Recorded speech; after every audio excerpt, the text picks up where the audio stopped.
Le PSG vainqueur de Montpellier vendredi 3-0. On parle de montée en puissance, Léa, côté PSG. Vers quels aspects vous la percevez, cette montée en puissance? Dans la solidité déjà, défensive, et puis ensuite au milieu du terrain, je trouve qu'il y a beaucoup plus de talent.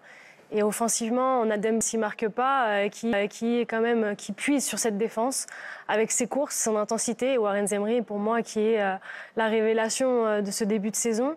Sincèrement, depuis la lourde défaite face à Newcastle, ils n'ont pas perdu un match. 5 victoires depuis cette défaite et 15 buts marqués. Ouais. Voilà, et je pense que ça a été peut-être le déclic, prendre une bonne rousse, on va dire, pour se réveiller. Là, on est sur un temps calme, Mickaël. Tout se passe bien, on en profite, il n'y a pas grand-chose à redire.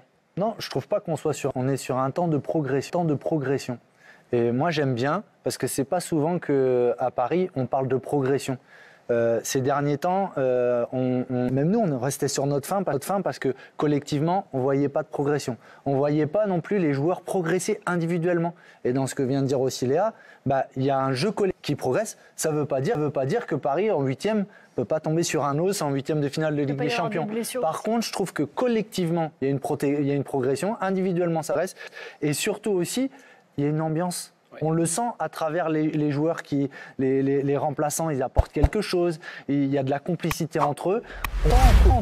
En tout cas, que ça s'organise plutôt positivement. Les entraîneurs sont des perfectionnistes plus.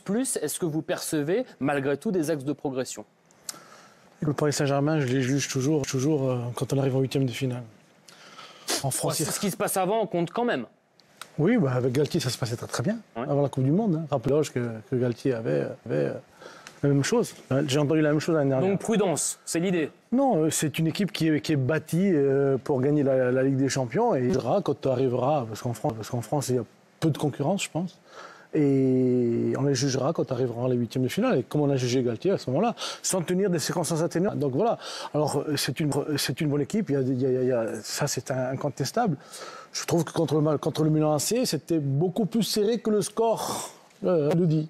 Voilà, je pense que la première demi-heure était très serrée. Et si Léo était dans un bon jour, donc on verra le match retour. Mais justement, ce sera mardi, le match retour Canal Plus Foot. On vous a donné le rendez-vous.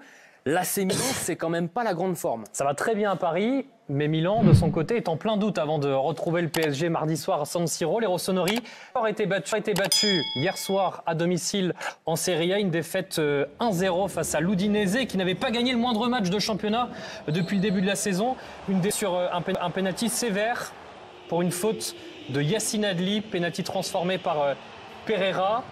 Olivier Giroud était titulaire, mais n'est pas parvenu. Lui qui restait sur un doublé contre Naples. Il y avait de nombreux absents, notamment Théo Hernandez, qui n'était pas dans le groupe hier soir et qui a fait son retour à l'entraînement aujourd'hui. Ça fait quand même sur les 4 derniers matchs 3 défaites pour l'AC Milan, qui vit la plus mauvaise période de sa saison. Le Paris Saint-Germain mardi, donc Canal Plus Foot, le Racing Club de Lens.